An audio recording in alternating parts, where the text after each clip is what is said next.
You're safe now, okay? I've got you. You know you could lose your job for this, right? Some things are worth losing. Why risk everything for a dog? Because in this world, kindness is the only thing that can't be taken from us. They said helping a dog wasn't worth losing a job for. But she didn't see it that way. She saw an old veteran with trembling hands and a dog with eyes that told stories no one else would hear. And when she reached down to help them, she thought she was just being kind. She didn't know that kindness can echo, and that sometimes the echo is the sound of boots on a cafe floor. She lost her job for helping a veteran's dog. But that was just the beginning. Subscribe to Touching Stories and share this video. Because sometimes, the smallest kindness can wake the strongest warriors. The morning air was crisp, the kind of autumn chill that hinted at winter's breath just around the corner. Emma tied her apron in the back hallway of the small cafe where she'd worked for 2 years, the scent of fresh coffee and toasted bread wrapping around her like a comfort she never took for granted. The bell over the door jingled as she stepped behind the counter, greeting the regulars with a warm smile that never seemed to fade. She loved this place. The worn wooden tables, the chipped blue mugs, the way the morning light spilled across the floor in soft gold patches. That's when she saw him, the veteran. He sat alone in the corner, his cap pulled low, the sleeves of his old jacket worn thin. At his feet, a German shepherd rested its head on its paws, eyes half-lidded, body still. The dog's coat was dull, the leash frayed, but there was a dignity in the way it sat, a quiet loyalty that made Emma's chest tighten. She'd seen him before, always alone, always quiet. He'd come in for coffee and nothing more. Today, though, something was different. She noticed how he held the cup with both hands, his fingers trembling so slightly it was almost invisible. She noticed the way the dog leaned closer to him, as if sensing the weight of the day. She stepped out from behind the counter, her steps soft. "Can I get you anything else?" she asked, her voice gentle. He looked up, startled, his eyes clouded but kind. "No, thank you, ma'am," he said, his voice low. "We're just fine."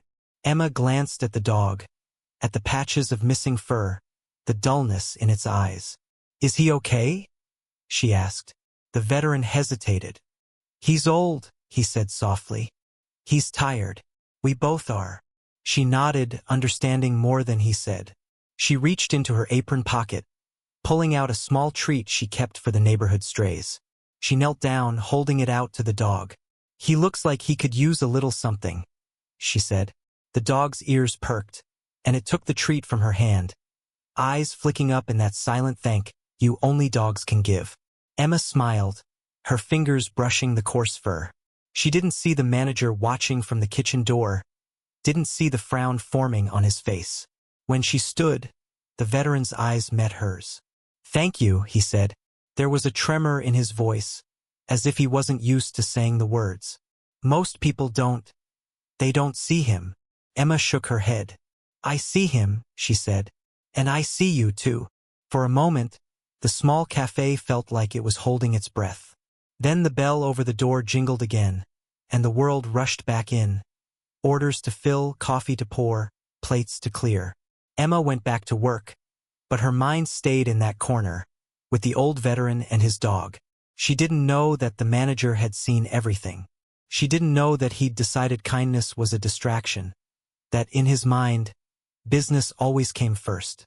She only knew that when the veteran left, he paused at the door, turning back to look at her with eyes that said more than words ever could. She smiled, and he nodded once, the gesture small but heavy with meaning. She didn't know that the next morning, she'd walk in to find her name no longer on the schedule, that the manager would say, in a voice as cold as the autumn wind, "We need someone who knows how to focus on the job, Emma, not on strays." She didn't fight him. She didn't argue. She just took off her apron, folding it slowly, her hands steady even as her heart raced. She left the cafe with her head high, the warmth of that morning still in her chest. She thought that was the end, that kindness had cost her more than it should have. She didn't know that outside, just down the block, a group of Marines was stepping out of a van, boots hitting the pavement in a rhythm that had nothing to do with war and everything to do with loyalty. and they were coming for her. Emma didn't have a plan when she left the cafe that morning. She just walked, the cold autumn wind biting at her cheeks, the soft crunch of leaves under her shoes. She carried nothing but her folded apron, her fingers clenching it like a shield. She told herself she was okay. She didn't need this job. She didn't need their approval. But in her chest, the weight of loss settled heavy and thick. She paused at the bus stop, staring at the schedule without really seeing it. Her mind was still in that small cafe, in the quiet of the morning when she'd knelt to offer a treat to a dog who had seen too many battles. She remembered the way the veteran had looked at her, that flicker of something like hope, or maybe just relief. She told herself that was enough. But doubt crept in cold and sharp. She wondered if she'd done the right thing, if maybe the manager had been right. Maybe she had been too soft, too willing to see what no one else cared to. She was lost in those thoughts when she heard them. The steady rhythm of boots on pavement, the low murmur of voices that carried authority and calm. She turned, her eyes widening as she saw them. A group of Marines, their uniforms neat, their movements precise. They walked in formation, but there was something different about their posture. A looseness, a familiarity that said this wasn't about discipline. This was about respect. At their head was a man with close-cropped hair and a jaw set in quiet determination. He carried himself like someone who had seen enough to know what mattered. And when he caught sight of Emma, he paused. "Are you Emma?" he asked, his voice steady but kind. She nodded slowly, the question hanging in the air like a promise. He stepped closer, his hand outstretched. "I'm Sergeant Markson," he said. "We heard what happened, and we're here because we wanted you to know you did the right thing." Emma blinked, her mind struggling to catch up. I don't understand," she said softly. One of the Marines behind him stepped forward, his gaze earnest. "The man you helped? He was our brother-in-arms," he said. "He served with us. That dog, he was his only family left. You didn't just help him.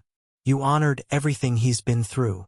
The words hit her like a warm wave, melting the ice that had started to form in her chest. I just wanted to help," she said, her voice catching. "And that's why we're here," Sergeant Markson said. He reached into his pocket, pulling out a small pin, the emblem of the Corps, polished to a bright sheen. He pressed it into her palm, his hand warm around hers. "We wanted you to have this.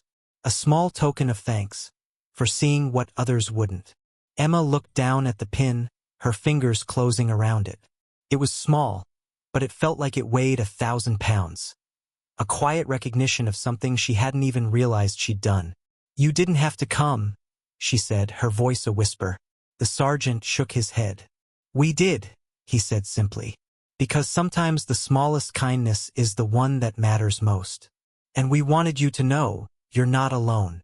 The other Marines nodded, their eyes steady, their presence a silent promise. Around them, the city moved on. Cars honking, people passing by without a second glance. But in that small circle, the world felt different. Softer, stronger. Emma swallowed, the weight in her chest shifting from doubt to something closer to pride. She slipped the pin into her pocket, her fingers tracing the smooth edges like a talisman. "Thank you," she said, her voice quiet but sure. The sergeant smiled. "You're welcome," he said. "And if you ever need anything at all, you know where to find us." She nodded, and for the first time that day, she let herself believe it was true. The Marines turned and walked away, their steps sure, their presence leaving a hush in their wake. Emma watched them go, the rhythm of their boots echoing in her heart. She took a deep breath, the cold air filling her lungs. She wasn't sure what tomorrow would bring, but she knew this kindness mattered. It echoed, in ways she could never have imagined. And today, that echo had come back to her on the footsteps of warriors. Emma spent the next few days knocking on doors, filling out applications, and trying to silence the small, persistent voice in her head that kept whispering that she'd made a mistake.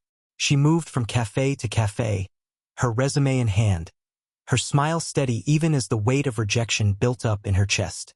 Each interview was the same. She'd sit down across from a manager who glanced at her resume, asked polite questions, and then gave her that small, tight smile that meant, "We'll let you know." She walked out of each one with her shoulders a little stiffer, her smile a little more forced. She tried to keep her head up. She tried to remember the warmth in the sergeant's voice when he told her she'd done the right thing. But the weight of the days was starting to drag at her shoulders. Each polite rejection a quiet reminder that kindness didn't pay the bills. One afternoon, she found herself in a small diner on the edge of town, the kind of place with cracked vinyl seats and a jukebox that hadn't played in years. She filled out the application in silence, her pen moving carefully across the page. The manager, a woman with tired eyes and a name tag that said Marcy, watched her from behind the counter. When she finished, Emma slid the paper across the worn formica. "I'm a hard worker," she said quietly. "I learn fast." Marcy looked at the paper, then back at Emma. "Why'd you leave your last job?" she asked. Emma hesitated. "I didn't," she said finally. "They let me go." Marcy's eyebrows lifted. "Why?" Emma took a breath. "I helped someone," she said simply. "Someone who needed it." For a long moment, Marcy said nothing. She just looked at Emma, her eyes searching. Then she shook her head, a small, sad smile tugging at the corner of her mouth. "It's a nice story, honey," she said. "But we've got enough problems here without taking on someone else's." Emma nodded, her throat tight. "I understand," she said, her voice steady even as something inside her sank. She stepped back out into the autumn air, the cold biting at her skin. She felt the weight of the closed door behind her, the echo of Marcy's words still ringing in her ears. She walked slowly down the street, her breath fogging in front of her, the world around her moving in a blur of color and noise. She passed a small park, the grass still green in patches where the frost hadn't settled. She stopped, sinking onto a bench, her hands clasped in her lap. She sat there for a long time, her gaze unfocused, her thoughts drifting. She thought of the veteran's dog, the way its eyes had softened when she'd knelt down to offer that small, simple kindness. She thought of the sergeant, the quiet conviction in his voice when he'd pressed that pin into her hand. She closed her fingers around the memory of it, the feel of the smooth metal against her palm. She didn't regret what she'd done. She knew that much. But sitting there, in the cold hush of the park, she wondered if doing the right thing was enough when the world kept shutting its doors. As the sun sank lower in the sky, she finally stood, her shoulders squared. She wasn't ready to give up, not yet. She walked back home, her steps slow but sure, each footfall a quiet promise that she wouldn't let the world make her smaller than she was. When she reached her small apartment, she paused at the door, her hand on the knob. She took a breath, steadying herself. She wasn't sure what tomorrow would bring, but she knew she'd meet it the same way she'd met every day since, with her chin lifted, her heart open, and the quiet conviction that kindness mattered, even when no one else could see it. And somewhere in that quiet certainty, she found the strength to keep going. The next morning, Emma woke early, her body heavy with sleep but her mind restless. She made herself a cup of tea, the steam curling around her fingers as she cupped the mug. The kitchen was quiet, the only sound the soft ticking of the clock on the wall. She took a slow breath, letting the warmth seep into her bones. She wasn't sure what the day would bring. She didn't have a plan, but she knew she couldn't stay in this apartment, waiting for something to change. She pulled on her coat and stepped outside, the cold air biting at her cheeks, the sky a pale, washed-out blue. She wandered the streets for hours, moving through the city like a ghost. She stopped at a bookstore, running her fingers over the spines of the novels, their titles like small promises she wasn't sure she could trust. She watched the people moving through the aisles, their faces soft with curiosity, and she felt a pang of longing, not for the books, but for the ease with which they moved through the world. She left the store without buying anything, her steps taking her back to the little park from the day before. She sat on the same bench, the cold metal seeping through her coat. She watched a little boy toss breadcrumbs to a pair of pigeons, his laughter bright in the thin winter air. She closed her eyes, letting the sound of it wash over her like a balm. When she finally made her way home, The sun was already sinking low, the first shadows stretching across the cracked sidewalk. She climbed the stairs to her apartment, her body aching from the cold and the weight of the day. She paused at her door, her keys in hand, when she heard a soft knock behind her. She turned, surprised to see an older man standing at the top of the stairs. He wore a battered army jacket, the patches faded but still proud. His hair was white, his face lined with age and something deeper, something like loss. "Emma?" he asked, his voice low and rough. She nodded, her brow furrowing. "Yes. Can I help you?" He shifted, his hand resting on the worn banister. "My name's Tom," he said. "I served with the man you helped, with Ben. The veteran with the dog." Emma's breath caught in her chest. "Oh," she said softly. How is he?" Tom's eyes softened. "He's doing better," he said. "Thanks to you. He told me what you did for him, and for his dog. Said he didn't have the words to thank you, but he wanted me to try." Emma swallowed, her throat tight. "I didn't do much," she said. I couldn't walk away." Tom nodded slowly. "That's the thing," he said. "Most people do, but you didn't." For a moment, they stood there in the quiet of the stairwell, the air heavy with unspoken things. Then Tom reached into his jacket pocket, pulling out a small, worn photograph. He held it out to her, his hand trembling slightly. "He wanted you to have this," he said. "It's from when we were kids. Just a bunch of scared boys in a place that didn't feel like home. That dog of his, Max, he was more than just a pet. He was family. You saw that. You honored it." Emma took the photograph carefully, her fingers brushing the edges. It showed a group of young men in dusty fatigues, their faces tired but their smiles real.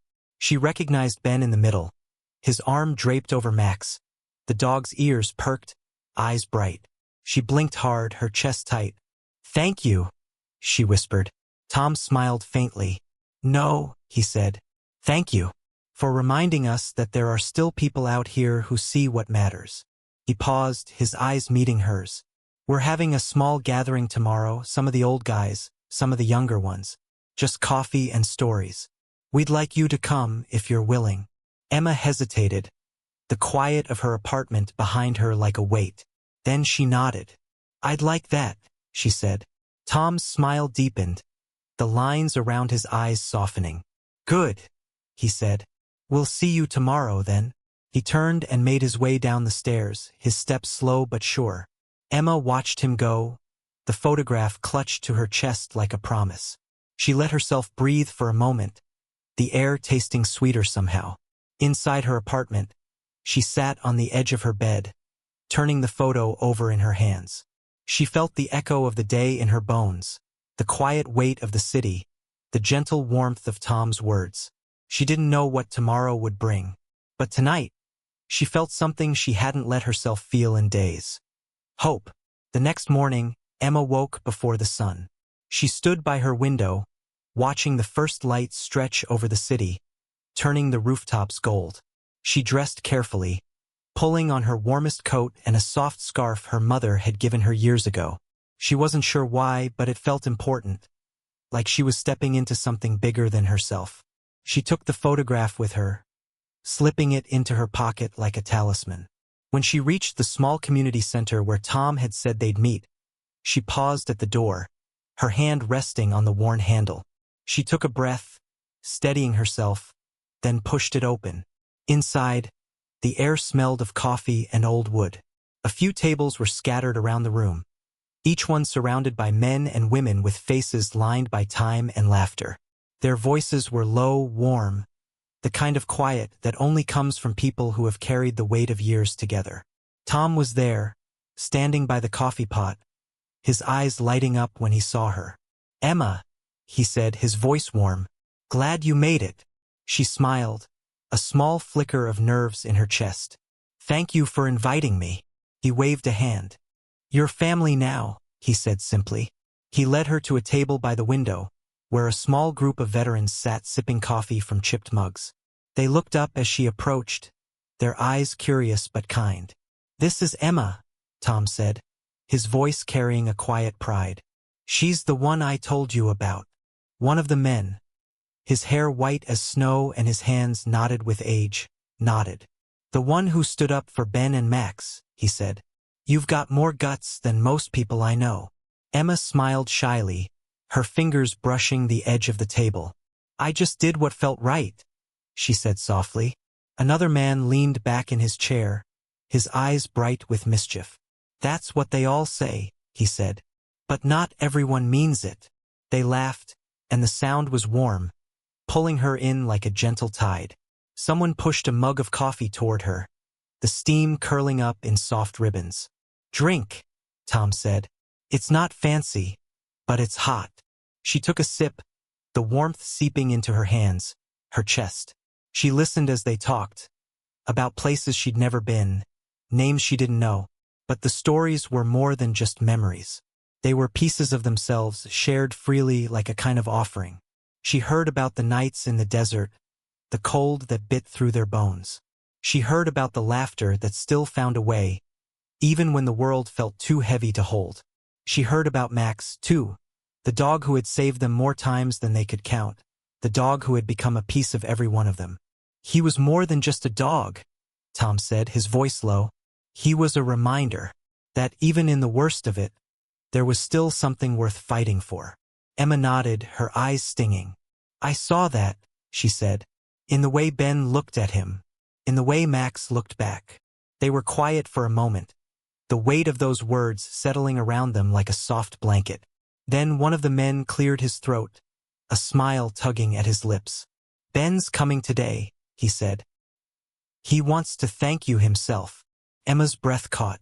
She hadn't expected that. I didn't do it for thanks, she said.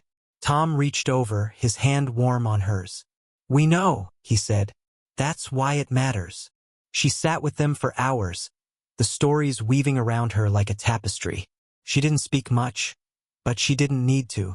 They let her in, each word a thread, each laugh a stitch. And in that quiet room, with the smell of coffee and the soft hum of voices, Emma felt something settle inside her, a kind of belonging she hadn't known she was missing. When Ben finally walked in, the room fell silent for a moment. He was older than she remembered, his steps slow but sure, Max at his side. The dog's ears perked when he saw her, his tail thumping softly against the floor. Ben's eyes met hers, and he smiled. Emma, he said, his voice rough but steady. I owe you more than I can say. She stood, her heart pounding. You don't owe me anything, she said softly. I just did what anyone would have. Ben shook his head. No, he said. Not everyone would. But you did. And that matters.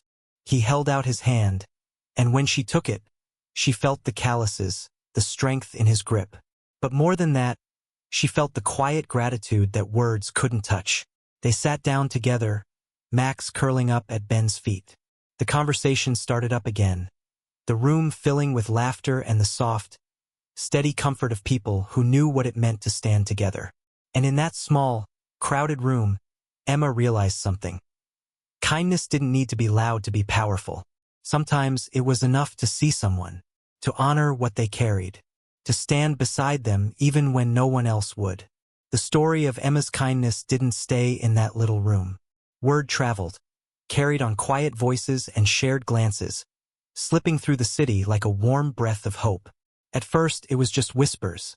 A girl who stood up for an old man and his dog, a girl who saw what others overlooked. But whispers have a way of growing louder when the world is hungry for something true. It started small. A post on a local veterans blog, a short paragraph about a girl who had lost her job for helping a friend. Then someone shared it and someone else. Within days, Emma's name was on the lips of strangers she had never met. Her small act of kindness magnified in a world that often forgot to look for it. Emma didn't know any of this at first. She woke to a knock on her door one morning, her heart fluttering in her chest as she pulled her coat tighter around her shoulders. She opened the door to find a woman holding a microphone, a cameraman behind her. The woman's smile was warm, her eyes bright with curiosity. Emma? She asked. I'm from the local news station. We've been hearing about what you did for that veteran and his dog. We were hoping to talk to you. Emma blinked, her thoughts stumbling. I don't know what to say, she said softly. The woman smiled. Just tell us the truth, she said. Tell us why you did it. Emma hesitated, then nodded. She stepped outside, the cold air nipping at her cheeks. The camera was small, but it felt impossibly big, a silent witness to something she hadn't meant to share with the world. She took a breath, steadying her voice. I didn't do anything special, she said. I just saw someone who needed help, and I did what I could. The woman nodded, her smile soft. And how did it feel? She asked. Emma thought for a moment, her eyes drifting to the street, the way the light caught on the frost. It felt right, she said, like it was the only thing to do. The interview was over in minutes, but the echo of it lingered. That night, she watched the segment on the small TV in her living room, her face pale and nervous on the screen. She saw the comments online. Strangers calling her a hero, others saying she was foolish to risk her job for a dog. She turned it off after a while, the noise of it too much. She wasn't sure what to do with their praise or their scorn. She hadn't done it for them. She hadn't done it for anyone but herself. And for the old man and the dog who had looked at her like she was the first person who had really seen them. The next morning, she woke to a message from Tom. They're talking about you on the news. It read, proud of you, kid. She smiled at the message, her heart aching with something that felt like gratitude. She texted back, it was never about the news. It was about him. And Max. That's what makes it matter, Tom wrote. But not everyone was happy. That afternoon, as she walked down the street to pick up some groceries, she saw her old manager standing outside the cafe. He looked up as she passed, his face pale and tight. You had to make a show of it, didn't you? He snapped. Couldn't just let it go? Emma paused, her breath catching. I didn't make a show of anything, she said quietly. I did what I thought was right. He sneered, his eyes sharp. You've ruined me, he said. They're calling me heartless. Customers won't come. They're boycotting. Emma felt a flicker of something like sorrow, but only for a moment. Maybe they're just seeing what was always there, she said. Her voice was calm, steady in the cold air. He stared at her, his mouth opening as if to argue, then closing again. He turned and walked back inside, the door slamming shut behind him. Emma stood there for a moment, the echo of that door still in her ears. She felt the weight of it, the cost of kindness, the way it rippled out in ways she couldn't control. She turned away, her steps slow but sure. She didn't regret what she'd done, not for a moment. That night, she sat by her window, the city lights flickering below her.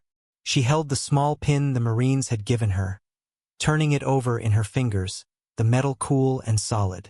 She thought of the quiet in that community center, the way their stories had wrapped around her like a quilt. She thought of the way they'd looked at her, not as a girl who'd lost a job, but as someone who had seen what was worth standing up for. And she realized that kindness had a cost, but it also had a power. It was a small flame in a world that could be so cold, but it was enough. The days that followed moved like a slow river, carrying Emma along in their quiet current. The cold deepened, the leaves fell from the trees in brittle waves, but inside Emma's heart, something warm was taking root. She still didn't have a job. The money she'd saved was running out.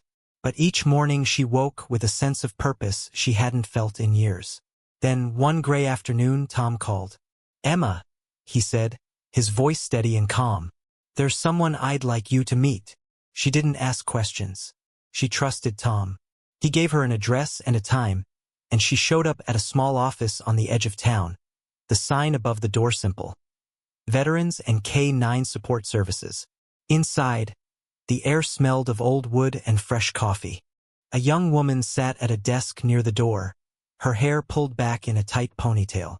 She looked up as Emma stepped in, her eyes bright with curiosity. Emma, right? She said, her smile warm. Tom said you might be stopping by.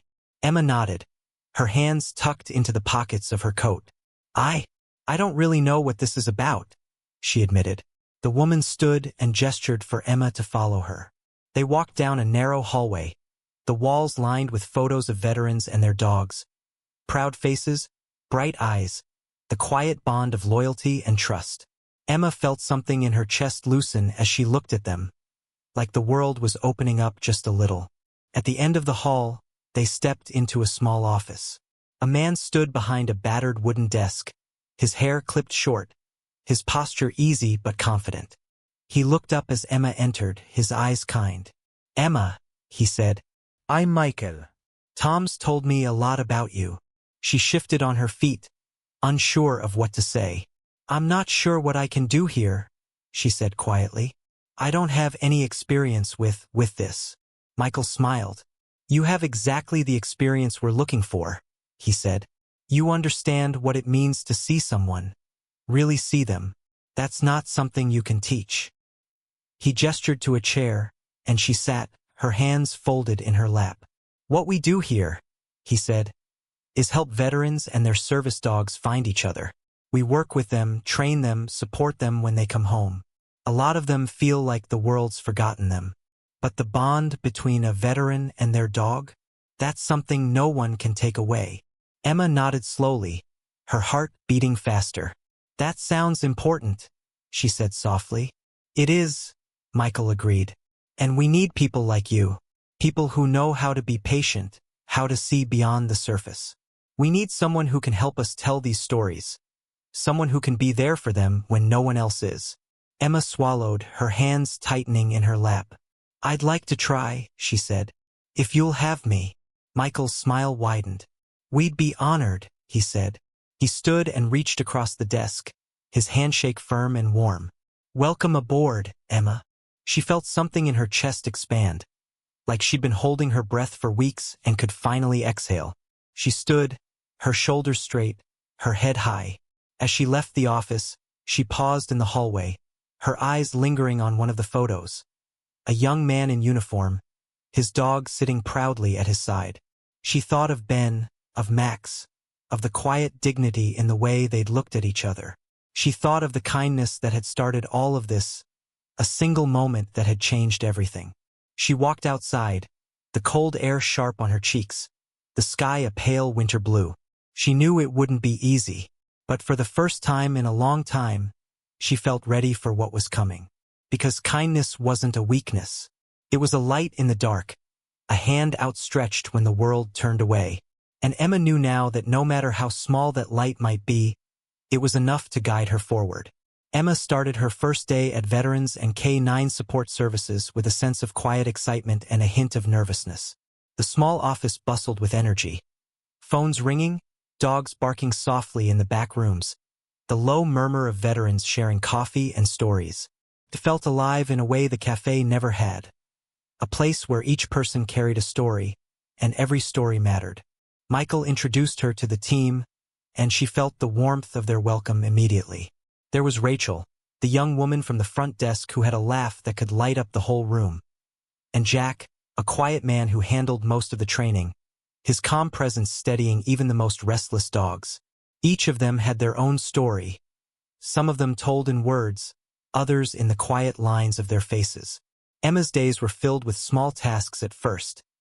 Making coffee, organizing files, listening as the veterans talked about everything from old battles to the everyday victories of training a stubborn dog. She learned how to read the small signs, the way a man's shoulders eased when his dog nuzzled his hand, the way a woman's voice softened as she told how her dog had stood by her in her worst moments. She watched Jack work with the dogs, his hands sure and gentle, his voice calm. "It's not about control," he told her one afternoon as they watched a young shepherd learn to sit at his partner's side. "It's about trust. You can't force it. You have to earn it, every day." Emma thought about those words as she worked, about the way trust was built in the small, patient moments. She remembered the way Ben's dog had leaned against his leg, the way the old veteran had looked at her like she was the first person to see them both. She knew that kind of bond didn't come easy, but she also knew it was worth everything. One morning, a young woman named Clara came in, her eyes wary, her movements stiff. She had just come back from her second tour overseas, her dog Shadow at her side. A sleek, black Labrador with eyes that missed nothing. Emma watched as Clara sat with Michael, her voice low and uncertain. I don't know if I can do this, Clara said, her fingers twisting in Shadow's fur. I don't know if I can be normal again. Michael leaned forward, his voice gentle. You don't have to be who you were before, he said. You just have to let yourself be here now. And you're not alone. Clara's eyes filled with tears, but she nodded, her hand resting on Shadow's head. Emma felt something in her chest tighten and soften at the same time. She brought over a cup of coffee, setting it on the table with a small, steady smile. Take your time, she said quietly. We're all figuring it out together. Clara looked up at her, a small, grateful smile flickering across her face. Thanks, she said softly. That afternoon, as Emma walked Shadow around the small yard behind the office, she felt the gentle pull of the leash, the steady weight of the dog at her side. She thought about how it felt to be needed, to be part of something that mattered. She thought about how each small act, offering a treat, listening without judgment, walking slowly beside a friend, was its own kind of healing. At the end of the day, she sat with Michael in his office, the sun sinking low outside the window. He looked at her, his eyes warm. You're doing good work, Emma, he said. This isn't just a job.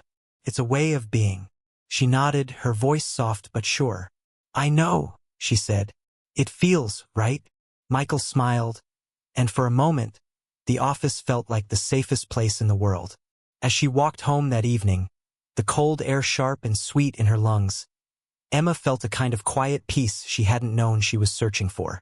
The world still felt big and uncertain, but she wasn't afraid of it anymore. She knew that the small kindnesses mattered, that every gentle word, every patient breath, every moment of trust was a thread in something stronger than fear. She paused at her door, looking up at the stars just beginning to prick the sky. In the quiet night, she let herself whisper the words she had carried in her heart since the day she lost her job, words that had become a promise she would never stop keeping. I see you, I hear you, and I will stand with you. It didn't take long for the world to notice. The story of Emma's kindness had spread through whispers and small, powerful echoes until it reached the ears of people who had never set foot in that small cafe. Letters came in, handwritten notes from veterans' families, emails from strangers who had seen her story and felt something shift in their hearts. Each one carried the same message. Thank you for seeing what others overlooked.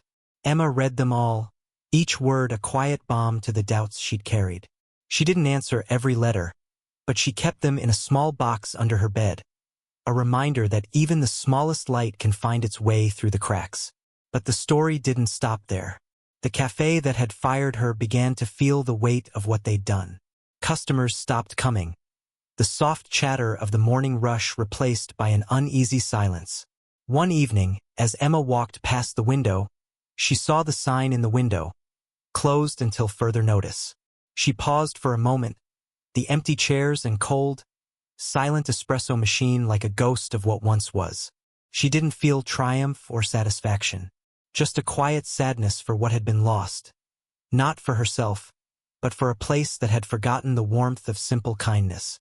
She walked on, her steps sure, her heart calm. At the center, the work continued. Emma found herself busier than she'd ever been, her days filled with small acts of care. Brewing coffee for veterans who had stories too heavy to share, sitting with them in the quiet moments when silence said more than words ever could.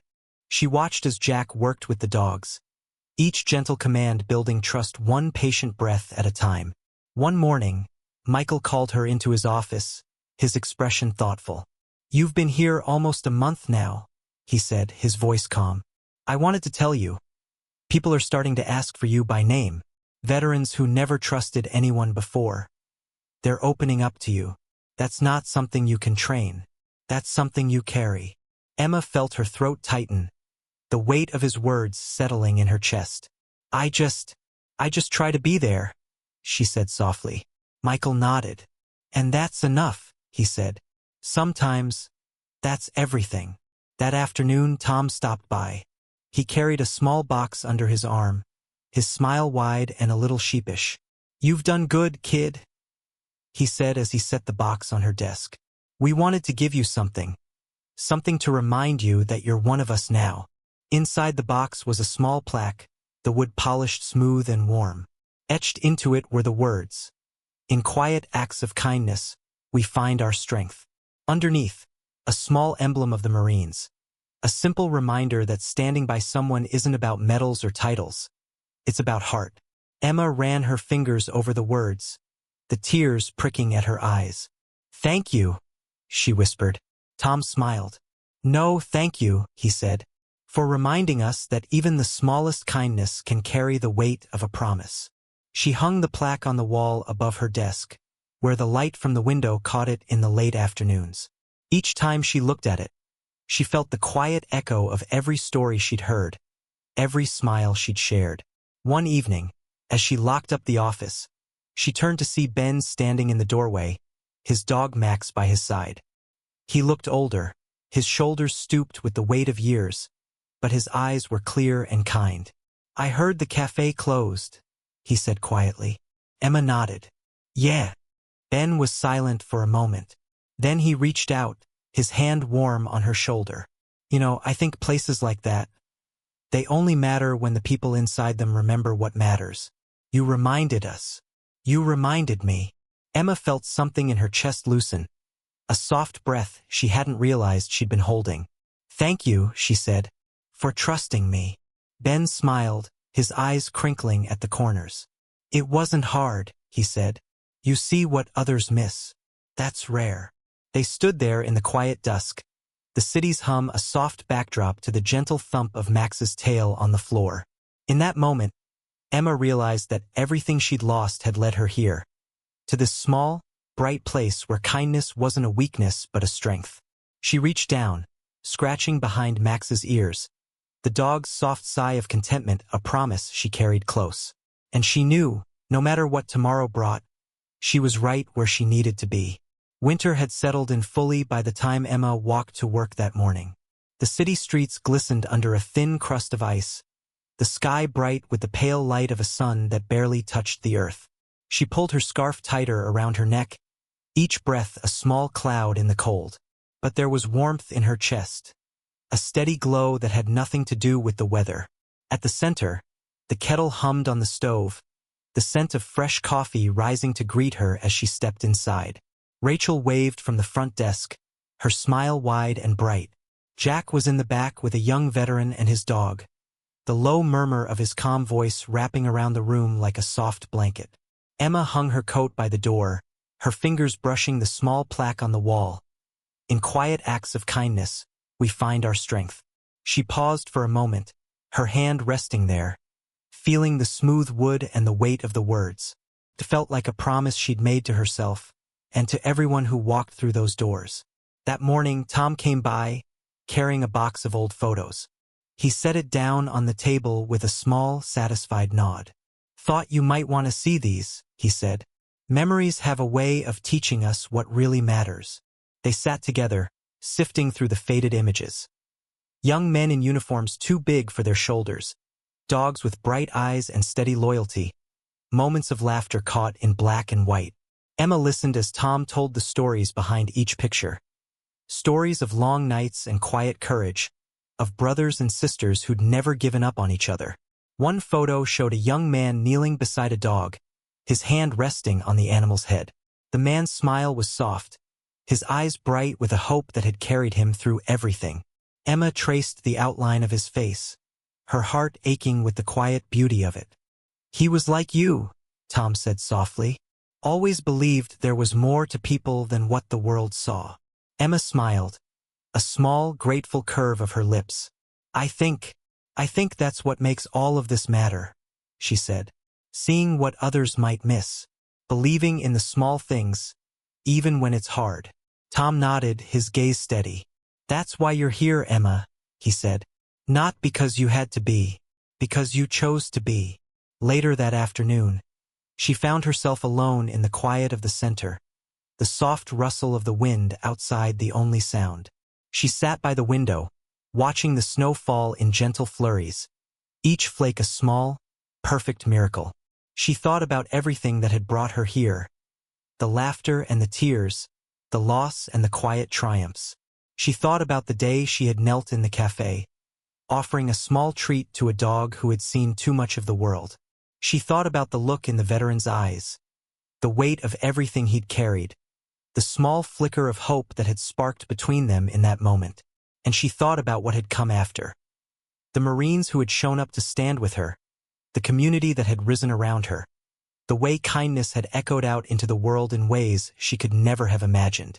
She closed her eyes, breathing in the quiet. She knew the world would keep turning.